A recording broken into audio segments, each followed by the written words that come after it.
Shin is a lonely gamer who has spent all his life trying to defeat the final boss of a video game. However, after he gets stuck in the game world with maxed out stats, he begins to rizz up monster baddies to find a way out. It all starts when Shin joins an online virtual reality game filled with lots of adventures until one day, the logout function of the game glitches, and players are stuck in permanently. With this glitch, anyone who dies in the game also dies in real life. So Shin starts training to beat the final boss in hopes that it will help them log out. After a year of grinding, he finally finds the boss's lair and starts the battle that will decide everyone's fate. When Shin spots an opening, he infuses his sword with magic and lands a nasty attack that vaporizes the beast upon contact. Just then, the game's system announces that players can now log out, so Shin watches as all his mates successfully leave the game. But when he tries to log out, a mysterious gate opens behind him and sucks him right in. Moments later, he wakes up on the other side, confused and trying to figure out if he's still in the game or not. At first, everything looks way too real, but when he triggers his status window and sees his stats have skyrocketed, it hits him that he's still in the game, but this time, the logout button is gone, meaning this must be reality. With no other option, he decides to head back to his home base, called the Moon Sanctum. As he gets there, he sees a hot chick named Tiara getting harassed by some guys who claim they want to see her master. While she's taken away, she warns them against dragging her past the barrier, but they refuse to listen. Suddenly, Tiara's hair glows, and a monster pops out of nowhere to attack them. As a result, the men run for their lives and leave Tiara exposed to the beast. But before she can get torn apart, Shin shows up and saves her. Tiara is left in utter shock, but invites Shin into the Moon Sanctum store and thanks him for saving her. After introducing herself, she notices Shin addressing the building as his home and wonders if he knows her master, named Shni.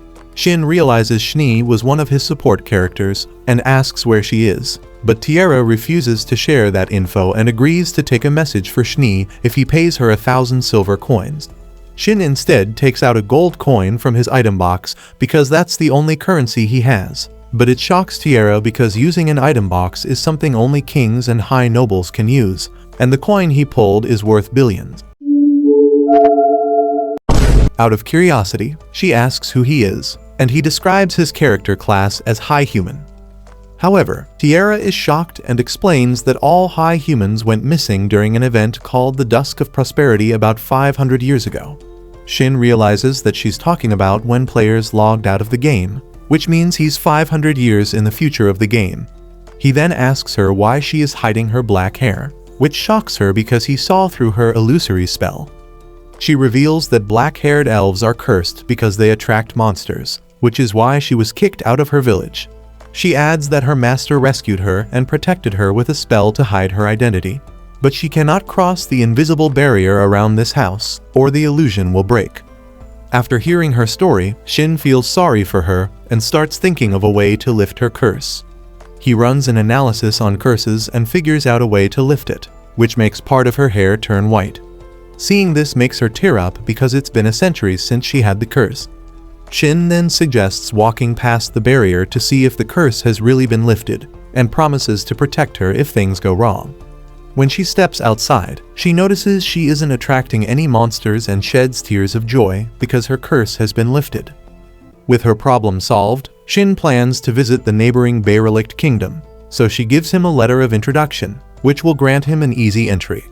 Later that morning, Shin journeys into the said kingdom, and is shocked that he's allowed to skip a long inspection queue. His first stop is the Adventurers Guild, where he meets Barlux, the guild master, thanks to the letter Tiara gave him. Barlux confirms that the letter is legit and then advises him to protect the letter at all costs because it grants high-value privileges like getting an audience with the king. After that, Barlux officially makes him an adventurer and asks him to wait another day before he gets his card. The following morning, he heads to the guild and finally gets his G-ranked Adventurer Guild card. Afterward, Shin picks a simple herb gathering job for the day and heads to the woods to complete it. That's when he notices a monster moving weirdly on his radar and traces it to see what's up. When he finds the monster, he realizes it's a high-level skull-faced Jack going on a rampage. He also recalls that someone in the tavern complained about a monster unaliving people, and decides to fight it to prevent further casualties. At first, he takes the monster by surprise and lands multiple swift attacks on it, but realizes he didn't do much damage because the monster wields a powerful magical sword. When he notices that his sword is at its breaking point, he removes the limits on his powers and lands a swift strike on the monster's core that unalives it on the spot.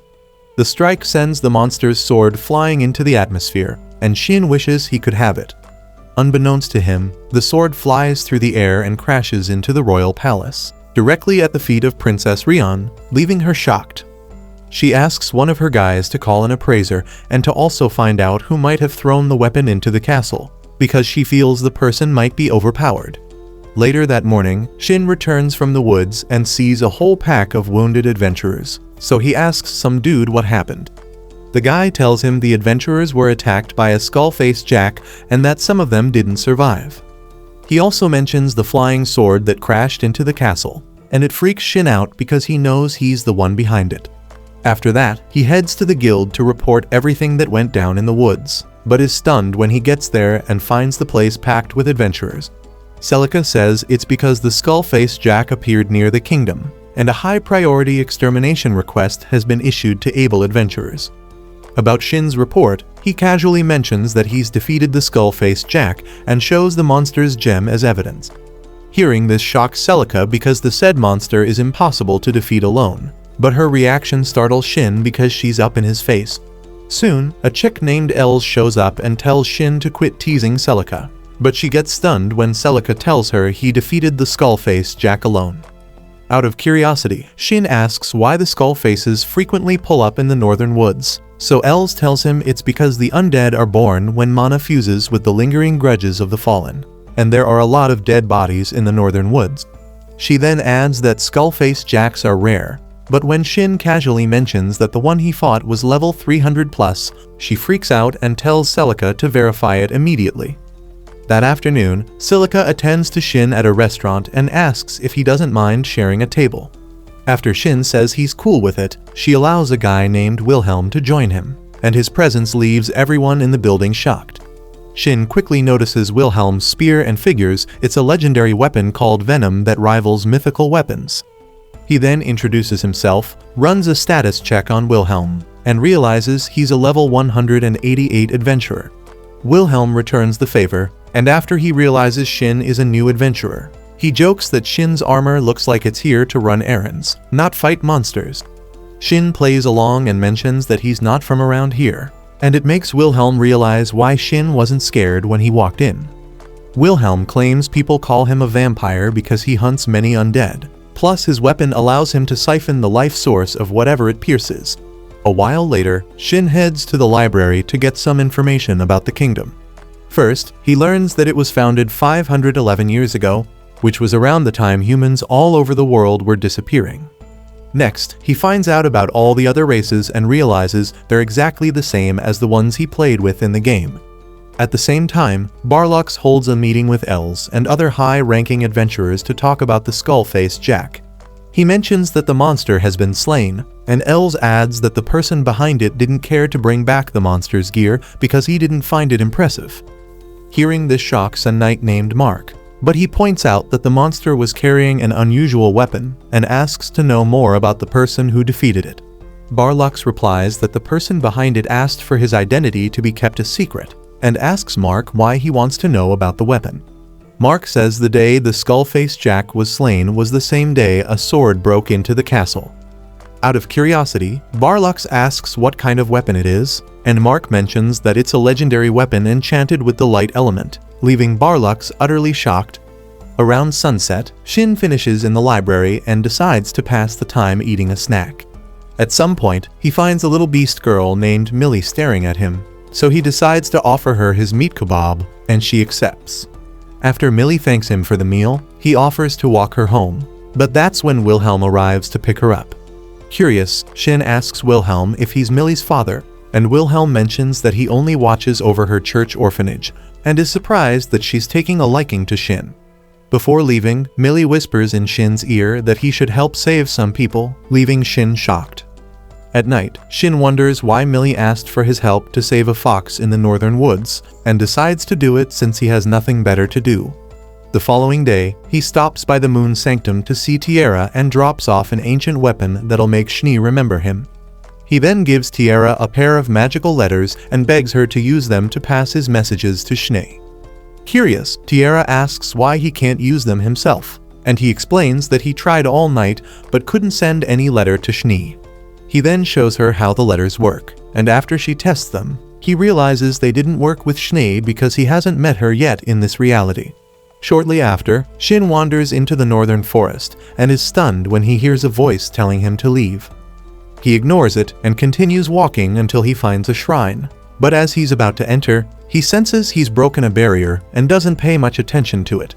He then enters the shrine and finds a young fox lying in a magic circle, but when he takes a closer look, he realizes it's poisoned and nearing death.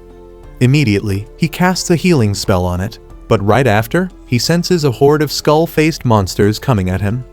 Despite being outnumbered, he summons a spear and uses it to take out all the monsters in a single swift strike.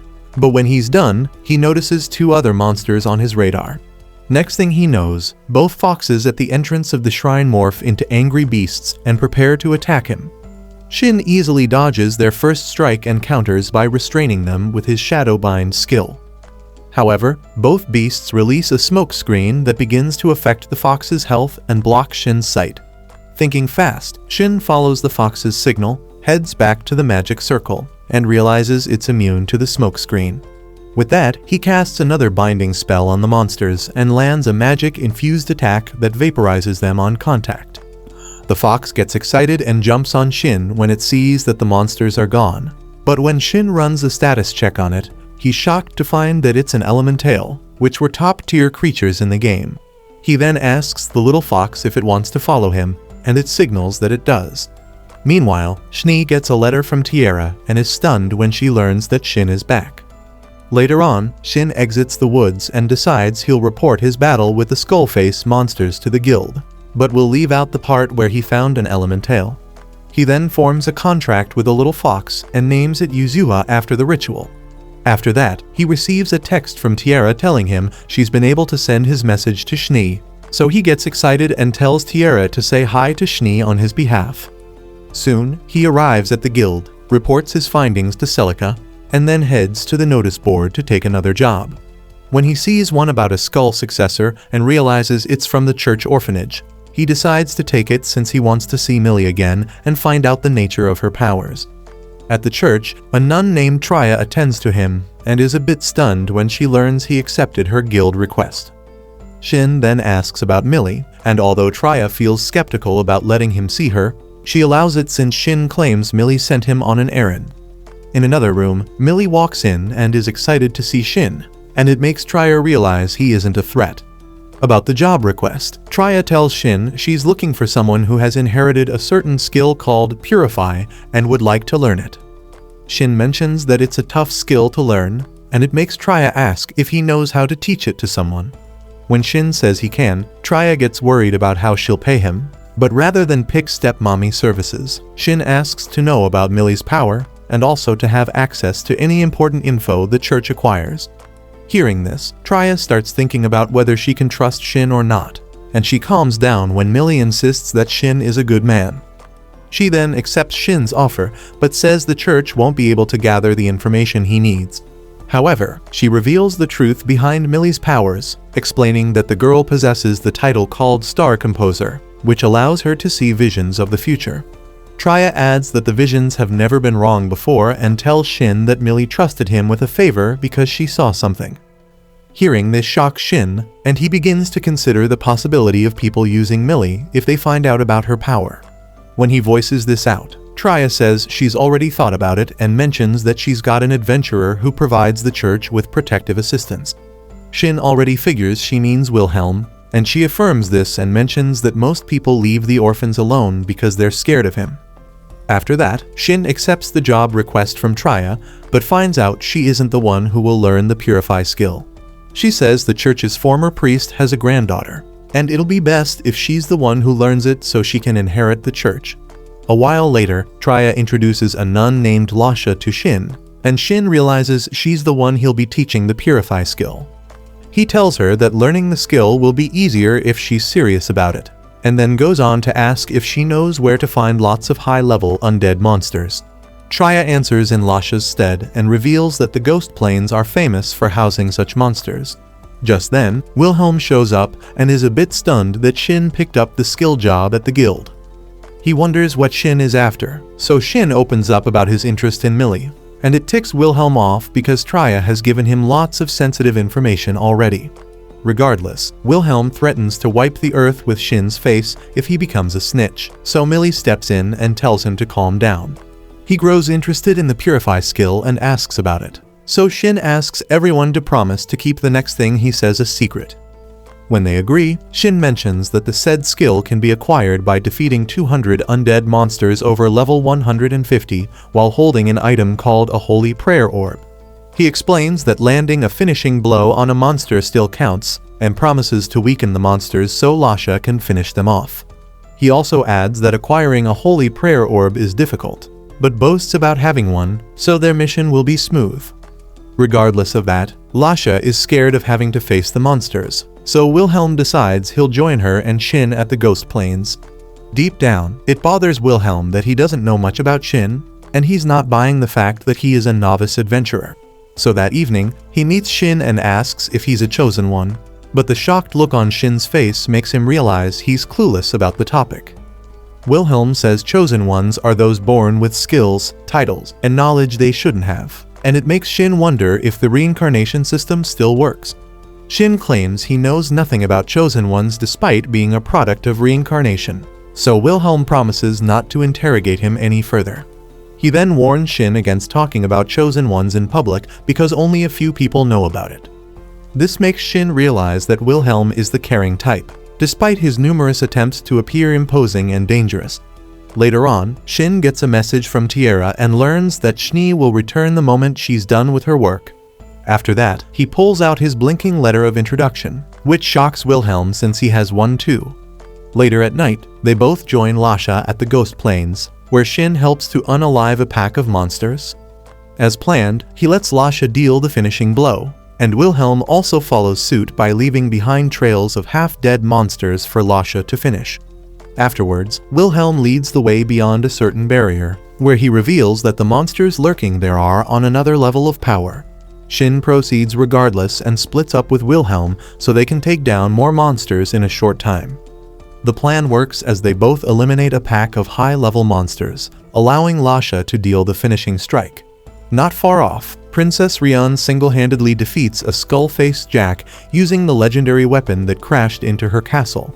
Since her other group of knights is fighting off other high-level undead monsters, a lady on her team offers to lend them a hand, and Rian approves. Elsewhere, a team of knights stands wounded against a skull-faced Jack, but before they can get sliced to their deaths, the lady from earlier shows up and slices the monster to bits, and it turns out she's the Schnee that Shin has been looking for. After the monster passes, Schnee casts a healing spell on the injured knights, and their leader thanks her for all the help. He reports that in the past month, undead monsters that shouldn't be able to leave the Ghost Plains have been showing up, and lots of elite units have been dispatched to take care of them. Hearing this, Schnee decides she'll keep searching the area for anomalies and advises the knights to signal her if anything comes up. As she runs off, she recalls the message she received from Shin and can't wait to finally see him again. Elsewhere, Wilhelm faces off against the skull-faced Jack and defeats the monster in a single deadly strike. Since that's the last of them, Lasha begins to glow after she finishes off the monster, and Shin says it's because she's already set to get the Purify skill. After she stops glowing, Lasha affirms that she now knows how to use the skill and thanks Shin for the help, because now she'll be able to save her orphanage from their greedy priest. Shin suggests they rest and leave the Ghost Plains after they are fully recovered, but before he can blink, a surge of magical energy starts accumulating in the atmosphere, and it merges to form an overpowered Skull-Face Lord. Although scared, Lasha thinks that with her newly acquired skill, they stand a chance against the monster, but the look on Shin's face gives it away that she's cooked if she fights. Just then, the skull-faced lord leaps into the sky and shatters the seal protecting other monsters from spreading out, so Shin joins Wilhelm and Lasha to run for their lives. However, they are forced to stop when the skull-faced lord blocks their path with several undead monsters. Wilhelm panics and tells Shin they need to find a way out fast, but Bro tells him he's staying back. Before Wilhelm knows it, Shin's aura changes, and he watches firsthand as Shin removes the limiters on his powers. Shin then promises to clear a path for Wilhelm and Lasha to escape, and after he casually wipes out a wave of undead monsters, Wilhelm dips with Lasha. Now alone with Yasuha, Shin charges at the rest of the monsters to fight, and on the way, Yasuha pours foxfire that clears all the monsters it touches. As more monsters keep showing up, Shin slams his sword on the ground, and it causes an earthquake that eliminates almost all the monsters. The impact draws Shini's attention, who is only several clicks away from Shin's position, so she changes her course and heads toward Shin. It doesn't take long for Shin to notice a friendly signal on his radar, so he heads off into a field to see who it is. To his shock, he finds Shini there, and he becomes speechless since it's been ages since he last saw her. However, another wave of undead monsters charges at his position, so Yuzua casts a barrier to keep them away. Shini takes the initiative, hugs Shin, and sheds a tear because she's missed him and thought she wouldn't see him again. However, before she can follow up with a kiss, Yuzua passes out from exhaustion, and her barrier dissolves with it. This makes Shin end his lovey-dovey session with Shini as they both decide to join hands and fight the incoming monsters. First, they combine their magic and launch a bright magic circle into the sky, which unleashes a bright light that vaporizes all the monsters it shines on. The only exception is the skull-faced lord, so Shin summons his weapon again and lands an aerial attack that slices the demon in half. Before the monster passes, it says it wants more power, and Shin finds it weird that it could talk. Afterward, Shin chit-chats with Shini and tells her all that went down ever since he left her years ago to defeat the game's final boss, up to the point where he woke up in this reality. Shini says that when other players' support characters started vanishing, she knew Shin had cleared the final boss, but she found it weird that she and Shin's other support characters didn't vanish too. She then mentions that her fellow support characters split up into separate continents to work separately, while she returned to the Moon Sanctum and has stayed there since. With that, Shin connects the dots on what he's missed, but begs Shini to stop calling him Master. Rather than tell her to call him Daddy, "Oh yes, Daddy," he suggests she address him by his name, and she feels shy because only couples do that. However, she summons the courage to do it, and Shin ends up turning red, but turns away to avoid starting something he can't finish. After that, Shini asks Shin about his plans, so he tells her he wants to explore a sacred site he read about. This makes Shini ask Shin if he'll return to his reality if he finds a way out, and when he says yes, she becomes sad. Shin apologizes right after and asks if she still retains her memories from the game, and she confirms it. But she begs him not to tell her to forget it, because she cherishes their memories together. As the sun rises, Shini ends their little love talk so they can begin their day and head back to their home. First, Shini asks about Yasuha and points out that it's got 3 tails. Seeing this shocks Shin, but he gets even more shocked when Yasuha wakes and suddenly greets him with good morning. After that, Shin tells Yasuha not to talk when around other people, and also that she should merge her tails into one so people don't get suspicious. After that, Shin prepares to catch up to Wilhelm and Lasha, so they don't go reporting what happened in the Ghost Plains to the guild.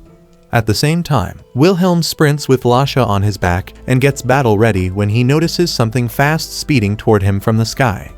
To his shock, it's Shin and Shini, and Wilhelm grows pissed because he got so worked up over nothing. Elsewhere, Lady Rion inspects the Ghost Plains with her men, and it turns out she was drawn to this post because she saw the bright light that eliminated a pack of undead monsters yesterday. As she wonders who's responsible for taking the demons out, Gadras shows her Shin's wrecked sword and points out that the sword caused yesterday's earthquake. He also shows her a crest on the sword and mentions that only one smith is capable of making such, and it's a high human. Hearing this shocks Rion because she didn't think there were any high humans left in the world. But she recalls that the said high human owns the Moon Sanctum and decides that she'll visit the place. Gadras scoffs at this because he knows Rion is the type to test the high human strength and probably marry him if he's strong enough. So he advises her to be careful about what she wants to do. Elsewhere, Wilhelm gets fed up with Shin's secrets and wonders how he got Schnee to call him master when she's one of the most powerful adventurers in this age. He then asks what happened at the Ghost Plains, and Shin lies that Schnee defeated the skull-faced lord. Wilhelm sees through his lies and casually threatens to unalive him if he doesn't talk, so Shin finally confesses that he is a high human. He also brags about his swordsmith skills and teases Wilhelm to bring his venom spear if it ever needs repairs. Soon after, Lasha regains consciousness and is shocked to see that Shin made it, and even more shocked when she sees Schnee in person.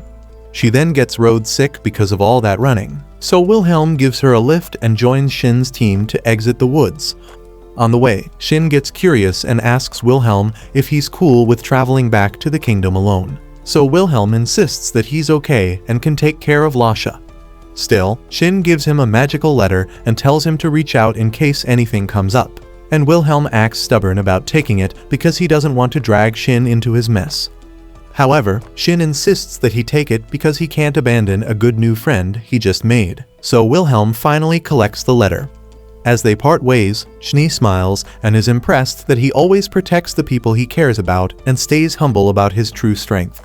Around sunset, they arrive at the Moon Sanctum, where Tiara welcomes them and wonders what Shin is doing with Schnee. She finds it weird that Shin is going to join them for dinner, and is completely shocked when she learns that Shin is Schnee's master.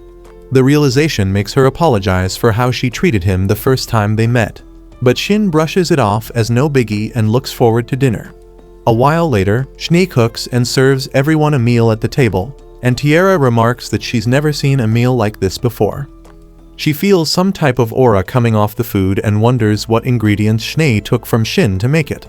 When Shin mentions that 5S-ranked monsters died for the meal to be prepared, Tiara freaks out because the monsters cost a fortune, and they are casually eating it. Eventually, she digs in and realizes the food is delicious. She requests more, and ends up eating till she becomes drunk and pregnant. Schnee offers to give Tiara a warm shower and put her to sleep, while Shin retires to his room and calls it a day. However, he wakes up around midnight and finds something soft and squishy pressing on his body, only to realize that Schnee is lying beside him. Her curves make him entertain the thought of kissing her and tapping some late-night currents, but when he notices Schnee crying in her dream, he snaps out of it and wipes her tears. The following morning, he wakes up and notices a trail of silver hair under his sheets, so he checks it only to find that Yuzuha has already assumed a female humanoid form. This shocks Shin since her plots are on display, and his sausage begins to cook when Yuzuha hugs him and greets him good morning. After surviving that, Shin gives her some clothes to wear and then joins the others for breakfast downstairs. As Shin finishes his meal, he asks Yuzuha a bunch of questions, beginning with why she was at the shrine where they first met. Yuzuha replies that she was at the shrine because she felt comfortable there, but mentions that she knows nothing about the magic circle she was sleeping on. Shin then asks if she knows anything about lots of people disappearing 500 years ago, and Yuzuha denies it. She claims the only thing she remembers is chilling under the sun one day at the shrine, and narrates in 3RD grade English about how she stopped an earthquake that occurred back then. She then adds that stopping the earthquake made her weak, which was why she ended up resting at the shrine, and she was almost at her breaking point when Shin showed up to save her. Shin tells her it's thanks to Millie that he was able to save her in time, so she decides that she'll thank Millie in person. On the other hand, Schnee brings up selling some elven-baked treats here at the Moon Sanctum, but Shin reminds her that they don't sell food here. Schnee says even if they wanted to, they don't have access to the armory since Shin is the only one who can unlock it. This makes Shin realize that they are low on supplies, so he promises to make a few swords to replenish the store's inventory. After that, Schnee tells Shin there's someone she'd like him to meet, and it leaves him shocked when she mentions that it's Gerard. Turns out, Gerard used to be one of his supporter characters, and Shin is shocked that he's still alive since high beasts only have lifespans of about 150 years. Schnee reveals that Gerard doesn't have much time left and that he's been waiting for Shin all this time. She adds that he formed the Farned Beast Alliance, and it makes Shin recall him being called the first Beast King. Hearing this, Shin decides that he'll see Gerard right away and will be set to leave tomorrow, so Schnee chips in that Tiara will be joining him. Schnee then mentions that she'll be leaving to report details about the skullface monsters to the kingdom, and will join up with Shin when she's done. She suggests forming a party so they can communicate via a group chat using telepathy, and then tells Tiara to register as an adventurer at the guild. Tiara considers this, so Shin tells her to prepare so they can go to the guild together. While Tiara is looking for what she'll wear, Shin heads to his forge with Yasuha and begins working on some swords that he'll sell off. By the time he finishes, Tiara pulls up in a slightly revealing outfit, and the beautiful sight of her milkers makes him freeze on the spot. However, he gets caught staring, so Tiara forces him to pay for their whole trip as punishment. It doesn't take long for them to arrive at the Derelict Kingdom, and Tiara gets excited because it's her first time out. At the guild, Celica hands Shin his new card and tells him he's been promoted to E rank because he recently took out a high-ranking Skullface Jack and a horde of Skullface monsters by himself. She'd prefer him to be promoted to a rank, but Shin argues that other adventurers might get jealous if that happens. Suddenly, Celica's mood changes when she notices that Tiara is with Shin and begins asking the dude if they're dating. Though Shin says they aren't a couple, Celica's aura becomes dark, and Shin almost creams his pants because he can already smell her jealousy. Regardless, he asks Celica if she has any info on sacred sites, which are places that were destroyed during the Dusk of Prosperity. Celica tells him that kind of info is exclusive to only those higher than B rank, so he promises to rank up and come back for it later. Since Shin is going to Farned, he asks if there are any jobs in that direction, so Celica tells him about someone who is requesting a wagon escort to a town named Beirun. Shin accepts it and heads off to explore the kingdom with Tiara until they're called for the job. After fooling around, they run into Lasha at the church, who grows stunned when she learns that Tiara works at the Moon Sanctum. It gets worse when Tiara confirms that Schnee is her master because Lasha has always idolized Schnee. Later on, Shin meets Millie, who is excited to meet Yasuha again. Millie thanks Shin for teaching Lasha the Purify skill because now they get to keep their orphanage up and running. Traya is also grateful for Shin's help and wonders how she's going to pay him, but Shin brushes it off as no biggie and asks about Wilhelm. When Traya replies that Wilhelm is investigating the church priest, it hits Shin that he doesn't know why the priest was obsessed with taking over the church, and just to be safe, he hands Millie and the others enchanted magical items for protection. Soon, a bunch of younglings from the orphanage storm into the room, excited that Shin is around, and Tiara is spared no time to rest as they play with her too. Later that afternoon, after Tiara gets her guild card, Shin activates a teleportation crystal and takes them back to the Moon Sanctum. He then casts a spell on the building, which shrinks it into a bracelet, allowing him to carry it wherever he wants. Tiara finds this impressive and joins him back to the kingdom so they can meet their next client. Getting there, they meet an adventurer named Gayan and a chick named Tsubaki who will be joining them to escort their client's wagon. Their client, named Nak, shows up and welcomes them, and then proceeds to start their journey to their destination. In the meantime, the king of Derelict receives word that the Moon Sanctum has disappeared and becomes worried because the said building, rumored to withstand powerful hits from high-level monsters, might be a problem for his kingdom if it's truly gone. His daughter, Diana, asks about Schnee and learns that she's already coming to the castle, so she tells her father to hold off on making any decisions at least until Schnee shows up. Elsewhere, on the trip to Beirun, Shin suggests that the adventurers reintroduce themselves so they can know how capable they are in a fight. Gayan starts by introducing himself as a samurai and an A-rank adventurer with no magic skills. Tsubaki says she's an E-rank boxer who can cast support spells to boost speed, while Tiara mentions that she specializes in alchemy and is good with arrows. As for Shin, he introduces himself as an E-rank samurai and reveals that he can cast fire and lightning magic. Hearing this stuns Gayan because it's quite rare to find a samurai skilled with magic. However, while Gayan is giving Shin a history lesson about Hinamoto, the wagon suddenly stops, and they realize that bandits are outside. Their leader orders Nak to leave his wagon and run for his life, but Shin tells the old man to hide in the wagon and instructs Yasuha to protect him. After that, Shin and his team prepare to fight, while Tiara hides at the back of the wagon with a bow and arrow, preparing to land a surprise shot. Deep down, she's worried she hasn't taken a life before and wonders if she'll be able to do it when the time comes. While she thinks about it, the leader of the bandits starts licking his lips, teasing that he and his team will take turns with Tsubaki after they are done dealing with Shin and Gaon. Hearing this annoys Shin down to his spine to the extent that Tiara begins to sense a dark aura surging from his body. When Gaon has had enough of the bandits' threats, he takes out his weapon to fight, but the bandits' leader laughs and reveals that their fight will be an easy win because he knows Shin and Tsubaki are E-rank adventurers. It makes Shin wonder how the bandits got such info, but before he knows it, Tiara starts taking out some bandits hiding in the woods. Seeing this, the bandits' leader gets shocked and orders his men to attack, but they drop to the ground one by one as Gaon and Tsubaki teach them a lesson. When it's Shin's turn to fight, Bro takes out 2 bandits in a single sword strike and then proceeds to face their leader. At first, the bandit takes out his magic sword, confident that he has a chance against Shin, but before he can blink, he finds his sword chopped in half. Next thing he knows, he's screaming for help as Shin gives him the beating of his life and renders him immobile. After that, Shin ties him up and points a sword at him, asking how he got info about his team. But that's when Tiara shows up and buries his face in her milkers to make him cool off. This shocks Tsubaki as she wonders if Tiara wants to give Shin milk. But when Shin recovers, Tiara turns red because she feels shy. A while later, they resume their trip, and Shin learns that the bandits wanted to raid the wagon for goods connected to the church, and they weren't even told what those goods were.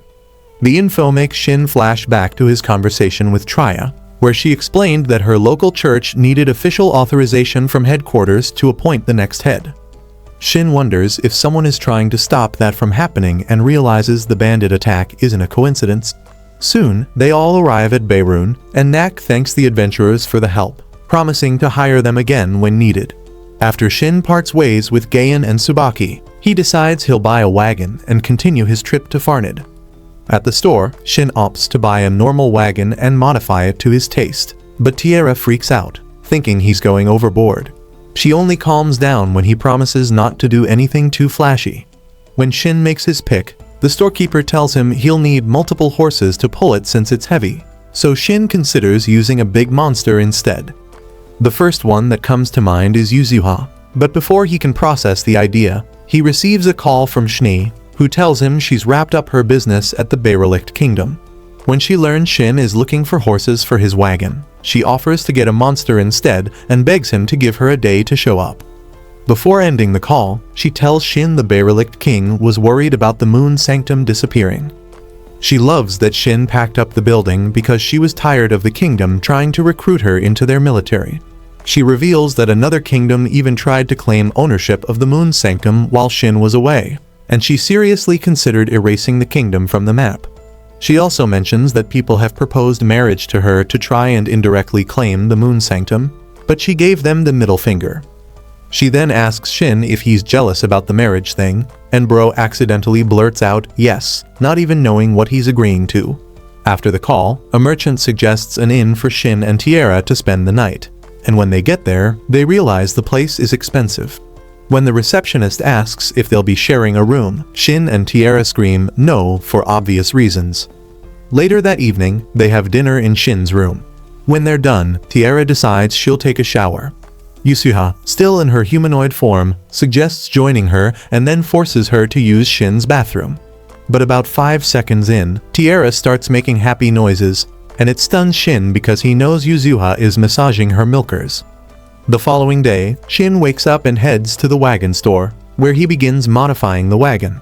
While he's at it, Schnee calls again and tells him to meet her in the woods, so he wraps up and heads out with Tiara and Yuzuha.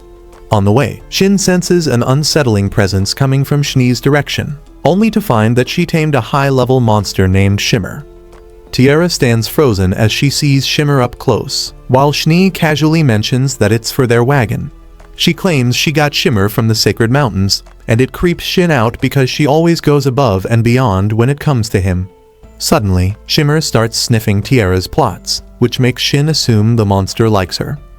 While Tiara's shocked, Shin argues that Shimmer is too big to move their wagon, but Schnee counters him by making Shimmer shrink to a better size. Shin says he's cool with Shimmer but feels skeptical about depending on a high-level beast for travel. This makes Schnee sad, thinking he doesn't like Shimmer, so Shin notices her mood and reassures her that he's genuinely okay with Shimmer pulling the wagon. After that, Shimmer starts talking to Yuzuha in 2ND grade Demon English, so Yuzuha translates and tells Shin he can count on Shimmer.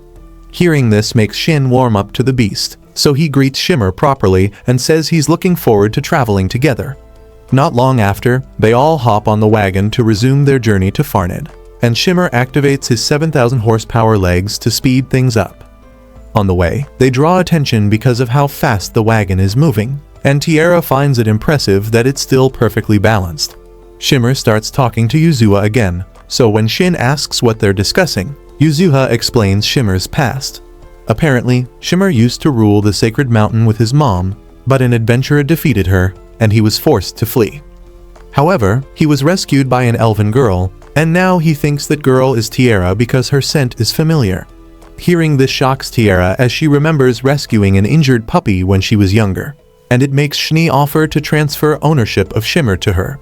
When Tiara agrees, they make a quick stop in the woods to carry out the ownership transfer ritual, and Tiara gets a little weak afterward.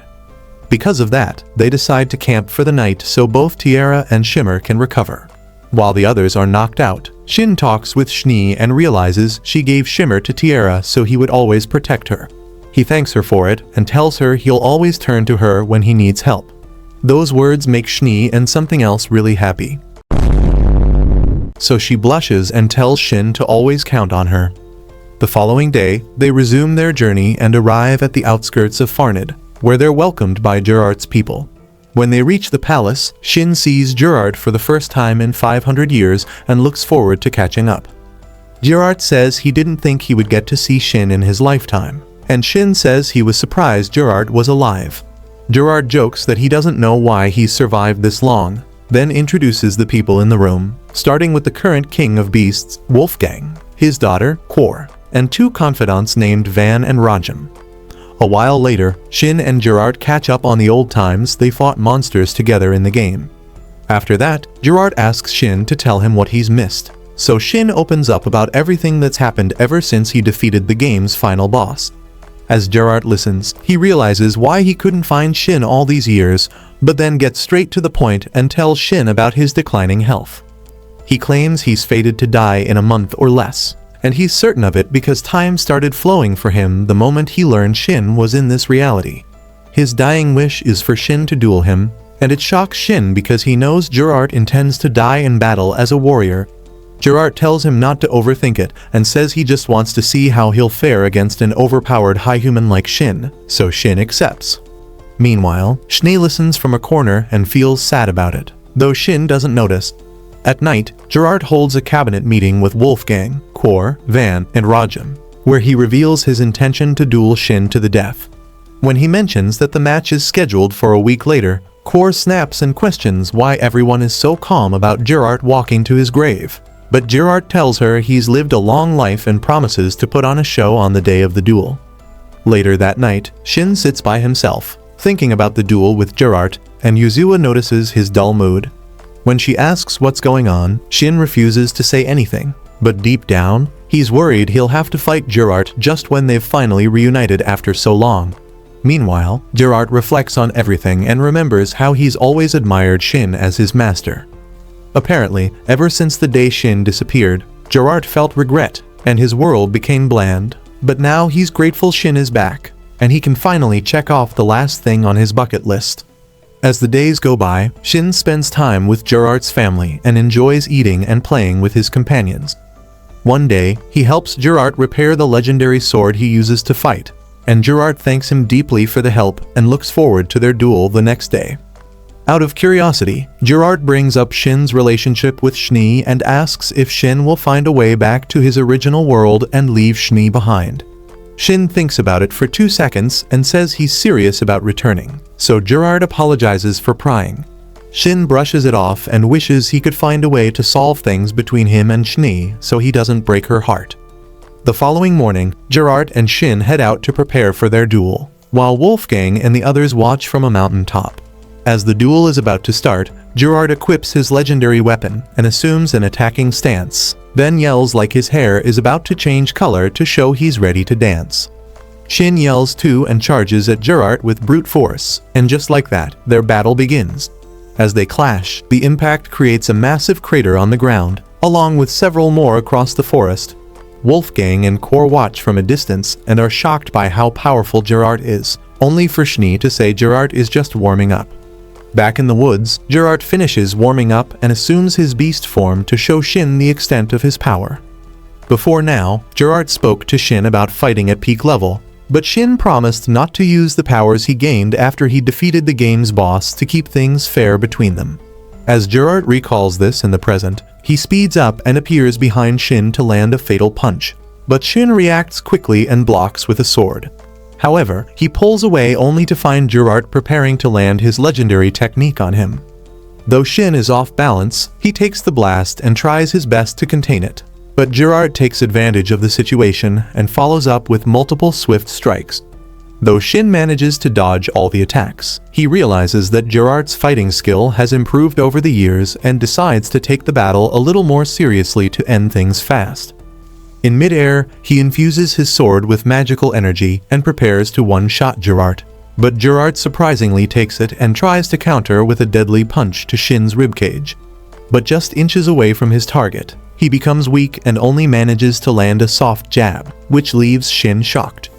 Shin finds it impressive that Gerard could land a hit, and as a reward for his feats, Gerard asks Shin to show him the full extent of his magic. As Shin does, Gerard and the others watching on the mountain are left speechless because they never knew Shin was so overpowered. After watching the display, Gerard feels satisfied and figures he should pass on already. But Wolfgang and the others are almost moved to tears when they find out. Seeing this, Shin tells everyone to hold their heads up high because Gerard died a happy man, and he proves this by showing the smile on Gerard's corpse.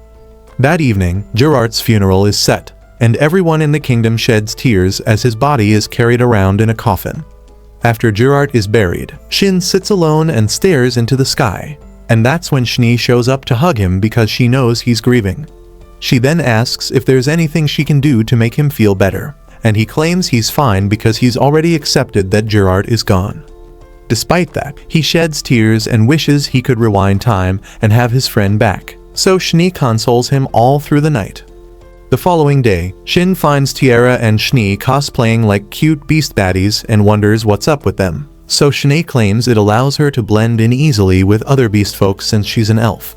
Schnee then asks what he thinks of her, and after he tells her she looks cute, she becomes shy and mentions that they should hurry to their next destination.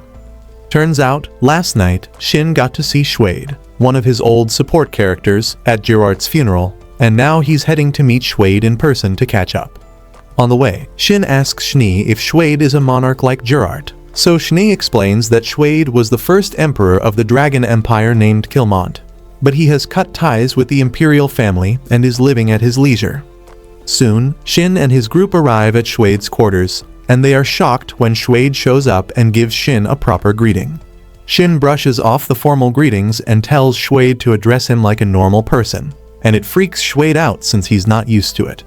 He then notices Schnee's beast cosplay outfit and asks if she's missing a few brain cells, but Schnee claims she's doing it to satisfy his bedroom cravings.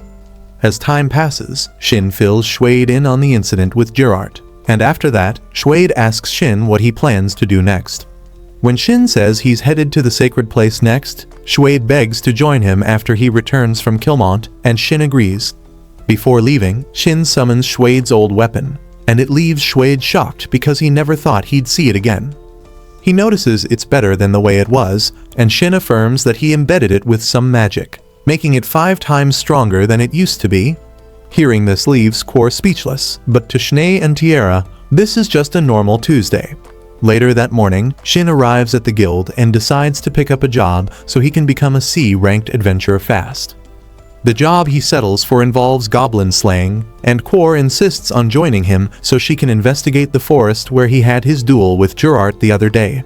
She aims to check that the trees over there are growing normally, so Shin asks to tag along, and she agrees. That afternoon, Shin spends his time unaliving goblins, and when he's done, he joins Kor to inspect the woods and realizes that things are fairly back to normal. However, when he returns to the guild, the receptionist hands him a letter from Barlux, and he learns that he's been summoned back to Baerlicht. Schnee wonders why the kingdom is summoning him, and when the idiot says he doesn't know, he recalls how he casually took out a high-level skull-faced Jack a few weeks ago. Kor wishes she could join him, but mentions she can't leave Farned, so Shin tells her it's cool. He then asks to see Wolfgang before leaving because he has something for him. Getting there, Shin gives Wolfgang Gerard's old legendary weapon, called Death Moon, and mentions that Gerard wanted him to have it. This shocks Wolfgang to his spine, and as he wears it, he notices his mana multiplying and thanks Shin for giving the weapon to him. After that, Shin leads the way into the woods, where he takes out another teleporting crystal and warps himself, Schnee, Tiara, and Yusua to the outskirts of Baerlicht. Here, he checks his radar and realizes that he's being watched, but is grateful he used a stealth skill before teleporting. Shin assumes the person watching thinks the Moon Sanctum will appear in that spot and jokes that maybe the person has forgotten the building could be moved. She then casually asks Shin if he'll disappear, but retracts her words because she hasn't made peace with him leaving anytime soon. A while later, he arrives at Baerlicht's guild and is welcomed by Celica and Silica. While Silica heads off to contact Barlux, Shin asks Celica why he's being summoned, and she claims she has no intel on that, though she could already tell he'd be summoned soon enough. She then teases Shin for always traveling with hot chicks, so Shin acts defensive and splurts that he has male acquaintances too. The only person on his mind is Wilhelm, but when he mentions his name, everyone in the guild is shocked, since according to Celica, Wilhelm is a scary dude who always works alone. Minutes later, Silica shows up and ushers Shin into Barlux's office, where he meets an old man named Erod, whom Barlux introduces as a mage who specializes in appraisals. Shin asks why he's been summoned, but Erod cuts in and asks if he knows anything about a sword that flew into the castle. When Shin confirms he knows about it, Erod brings up the gem Shin recovered from the skull-faced Jack and notes that it possessed absurd levels of mana. This already tells Shin that Erod has fully connected the dots, and Erod confirms it outright. He says that's exactly why Shin was summoned, and that it was easy to figure out because Shin had a letter of introduction on file. Barlux then drops the bomb that it's Princess Rion who summoned him. Shin immediately panics, thinking she's going to hold him accountable for blasting a hole into the castle and nearly ending her life. When Barlux assures him it's nothing like that, Shin is forced to wonder what the princess actually wants. After the meeting, he confides in his allies. Schnee thinks the royals might want him to marry some important noblewoman, but casually adds that she should decline any offers on his behalf, even if they hand him a 12 out of 10 baddie. She insists she can tell them he's engaged to her, or better yet, betrothed to Tiara. Tiara finds this amusing but brushes it off, only for Yusua to suddenly shift into human form and ask if she can marry Shin too. Realizing this is heading toward a criminal record, Shin tells the young fox to cut it out because he ain't no diddler. So the following day, Shin dresses in a prince-like outfit and heads to the castle, where Gadras receives him. When he reaches Rion's chambers, she welcomes him like royalty and tells him to call her by her name, leaving Gadras silently wondering what the hell is going on. Shin decides to cut to the chase and asks why he was summoned. Rion pulls out the weapon that crashed into her chambers and asks if he recognizes it. When Shin admits he does, Rion smiles, because she has always known he is different. She tells him he gives off the vibe of someone chosen by fate and explains how all the powerful people she's met are usually schemers who try to stage assassinations and other shady stuff. Shin insists he's not going to pull anything like that, and Rion believes him since he doesn't look like the type. Deep down, Shin is already convinced she's about to ask for his hand in marriage, but he is completely blindsided when she instead asks him to fight her. Meanwhile, someone in the castle gets possessed by a dark shadow. Bewildered, Gadras tries to talk the princess out of her decision, but Rion insists that confirming Shin's abilities comes before anything else. Gadras tries to reason with her that princesses don't duel random people, but Rion casually reminds him that her sister is the ladylike one, not her. She grabs her weapon bag and orders the two Duffuses to follow behind. After teleporting, Rion explains that the rundown arena was a training ground built for battles between chosen ones, and when Shin asks for clarification, she admits that they don't know the other purposes it may have served since teleportation points are pre-dusk of prosperity technology. They're yet to understand them fully. Following Rion's explanation, Shin ponders that he actually did think it was strange that the castle had teleportation points, despite teleportation being lost magic. However, Rion snaps him from his thoughts and asks him to pick his weapon. Per Rion's request, Shin takes a normal sword and Rion picks a big one. And when they resume their stance, Rion tells Shin that the duel is to test his abilities, so he is expected to put in effort in the fight. Gadras calls the beginning of the duel, and the princess strikes first. Shin blocks it, and Rion attacks again, but this time, Shin realizes she let go of the sword. After landing and a bit of foreplay, Shin goes at her, and Rion blocks his attacks, but after a while, they separate, and they both activate their flashing vigor skill. Shin attacks again, but this time, Rion quickly swings her for a heavy blow before he reaches her. Impressed by Rion's move, Shin points out that if he were a second late, he would have become pounded beef. On the other hand, Rion, feeling proud of her work, boasts that not only do they have similar fighting styles, but their reaction speed and all are roughly the same. Shin agrees and suggests they end the fight, but Rion mentions that she'd rather they continue. Shin brings her notice to her spent-out sword, and Gadras comes in to round off the duel. Rion swallows her battle cravings and agrees to call it off. Moments later, Rion asks Shin if he would like to join them, and when Shin says no, she offers to give him a good position. Shin, again, explains he would rather live as an adventurer. He asks Rion why she brought Skullface's sword, and she casually tells him that even though it's customary for a man to give a woman a sword when proposing marriage, she would like to consider the sword that crashed into her bedchamber as a gift from him. Shin points out that it would imply he's proposing to her, and Rion confirms it is. But when Shin reminds her that the sword landing in her room was a mistake, Rion assures him that she won't force marriage on him.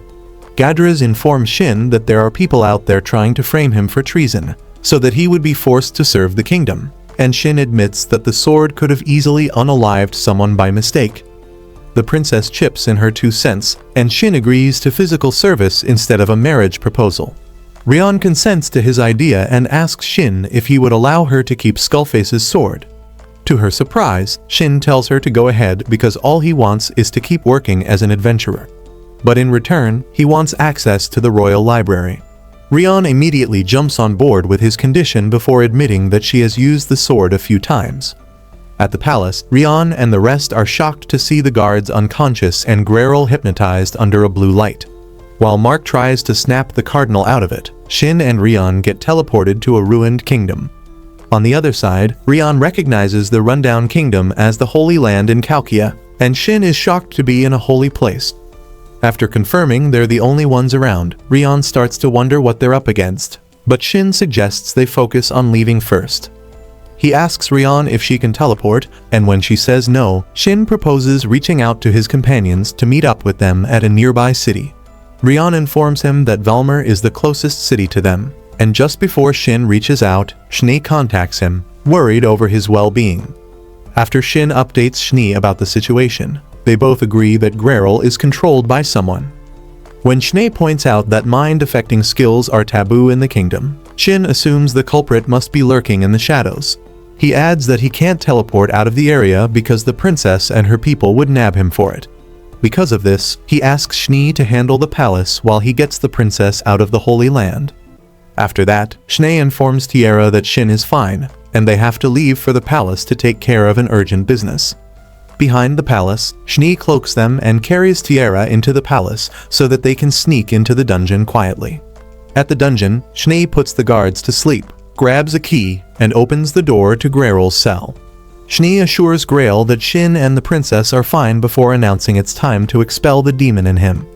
The demon attacks first, but Shni summons her sword to defend herself. After this, the demon reveals its true state. Shni damns the demon and promises to take it out, and after the first few attacks, the demon asks Shni why she is protecting humans.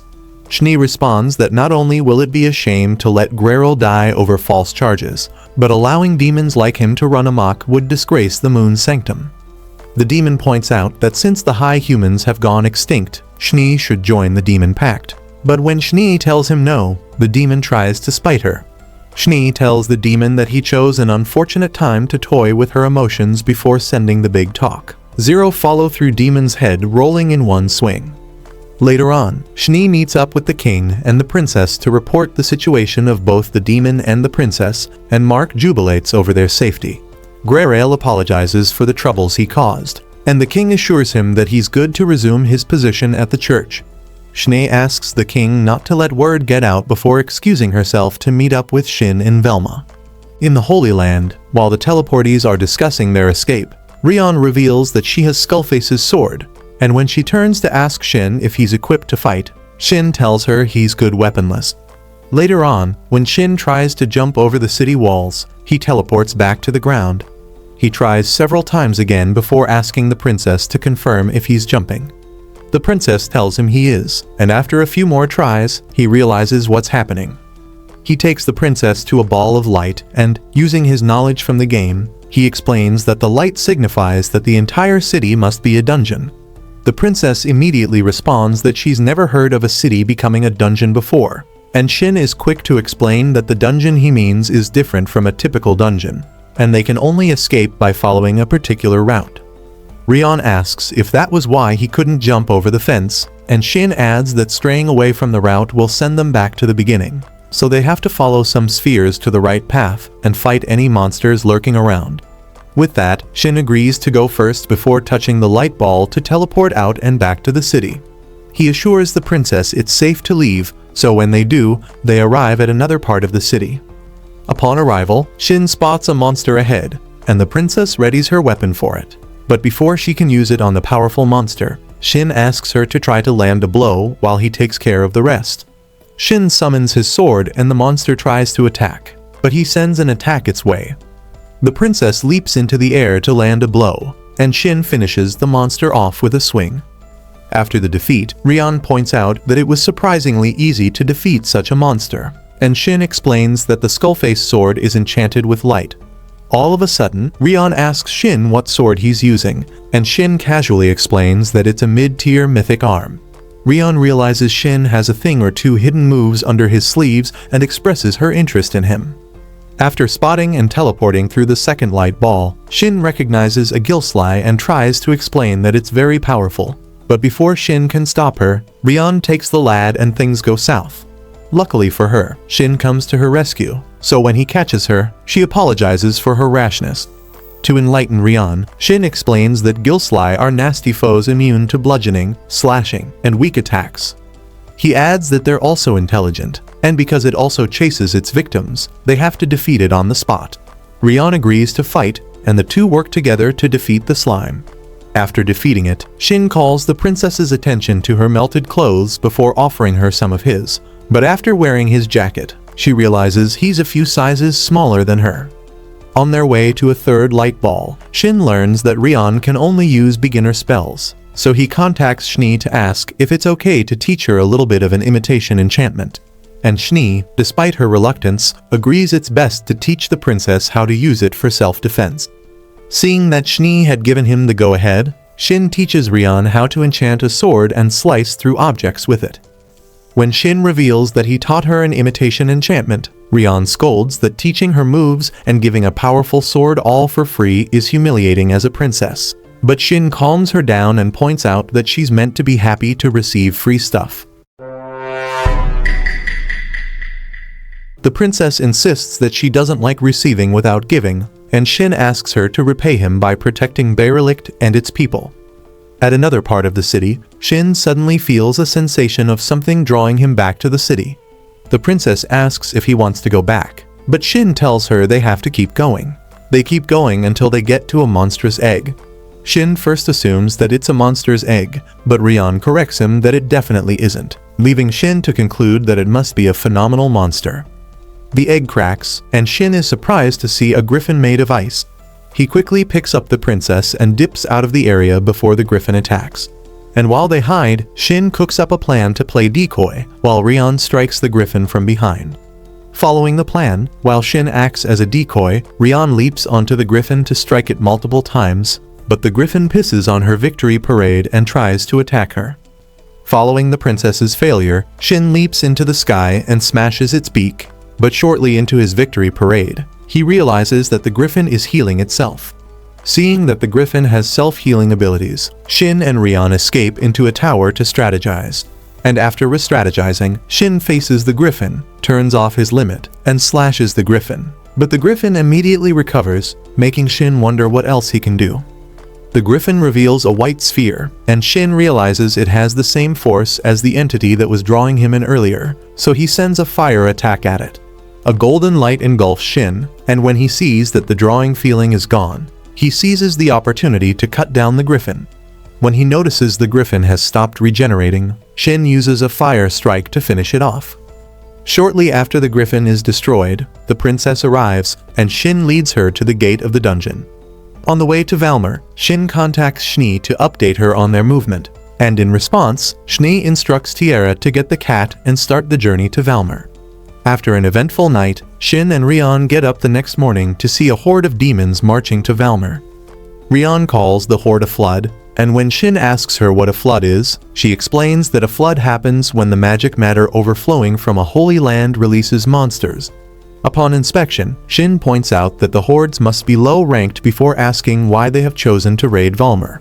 Rion mentions that the surrounding of the Holy Land is protected by a mist, and the only path to avoid the mist is the road to Valmar, so Valmar serves as a bulwark against floods. When Shin points out that Valmar must be strong enough to purge the flood, Rion reveals that even though Valmar has strong soldiers, the city always suffers during these floods. Instantly, Shin warns Schnee about the danger approaching before making a pact with Rion to join the Valmar soldiers and rid the city of the flood. In Valmar, Shin links up with Baron Lacht, the city's guildmaster, to inform him that the flood will reach Valmar in days. When Shin slips the Moon Sanctum letter forward and asks Baron to verify his claims from the local lord who has met with his companion, Baron assures him that there's no need to, and since Shin's companion has reached out to the local lord, he will begin evacuating the citizens as soon as the order is given.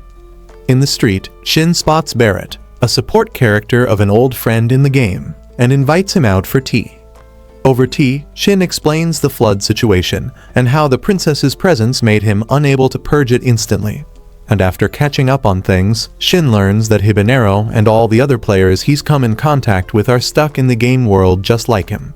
Barrett adds that just as there's a list of players, there's also a list of player hunters. This discovery makes Shin recall that the player hunters were responsible for eliminating a lot of game players at the gate. Continuing his report, Barrett reveals that when players were first discovered, Schnee was the one who insisted that they look for player hunters.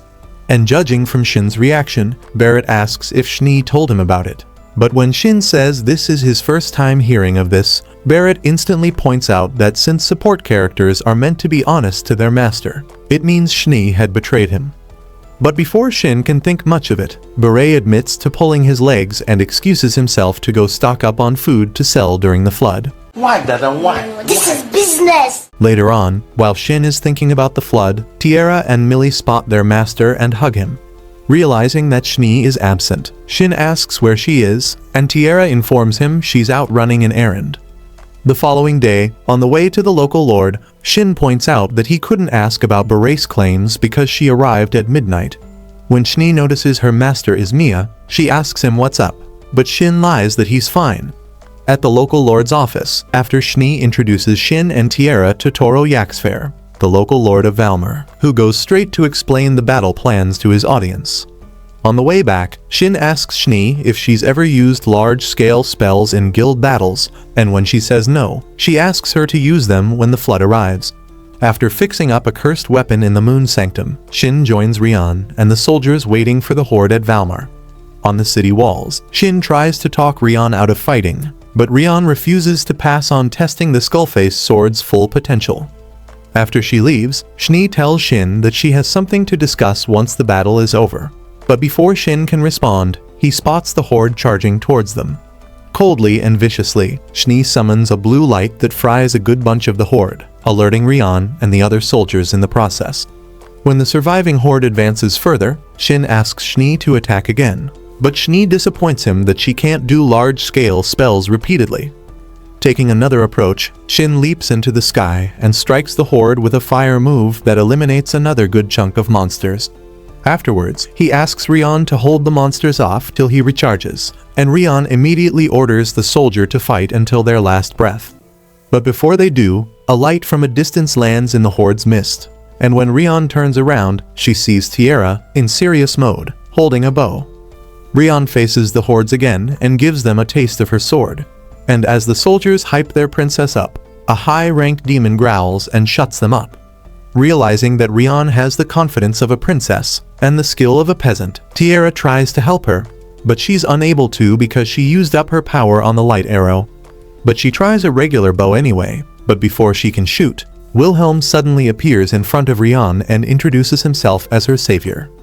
With Lasha, Wilhelm, and Rion's help, they all work together to defeat the monster. When Rion asks why Wilhelm came around, he chooses to say that the guild received a message to help instead of revealing that the little girl in the orphanage had asked him to help Shin. On the other hand, Shin armors up and orders the soldiers to leave before he unalives them by mistake. When the guards scramble in fear, Shin activates his cursed weapon. On cue, the axe awakens and cackles evilly loud enough for Rion and Wilhelm to hear where they are.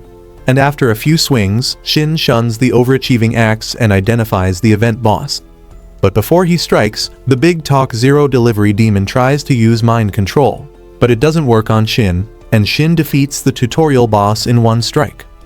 Despite wanting to go home, Shin is forced to attend a celebration ball in Valmar. At the party, Rion walks up to him, and Schnee threateningly asks Shin if anything happened between him and the princess. Just as Shin denies having anything with Rion teases him about proposing to her, and Schnee, overwhelmed by jealousy, excuses herself. Shin meets up with Schnee on the balcony and teases her over her jealousy. After denying her jealousy, she apologizes for not telling him about her business with Barrett before adding that she kept it because she didn't want him to turn into the old Shin that kept everyone at arm's length. Letting the floodgates flow, Schnee cries over not being able to handle Shin's coldness before admitting that she can't be as strong as her barely conscious game character. Shin pulls her into a hug and comforts her. He admits that he couldn't return home despite defeating the game boss. Finding her relieved him of his worries. He continues that even though Beret told him to punish her, he couldn't bear to. After Shin makes Schnee agree to be completely honest henceforth, Schnee asks him if he still loves Marino. Even though Shin admits he does, Schnee kisses him and promises to never give up her love for him. After reminiscing on all he's yet to uncover, Shin points out he will gladly explore this world with his girls. That's the end of today's video. If you stayed until now, comment down below if you think Tiara is hotter than Schnee. Leave a like and subscribe to the channel if you want me to post Tiara's Unplotted. But don't forget to check out the next video. It might just be your new favorite anime recap.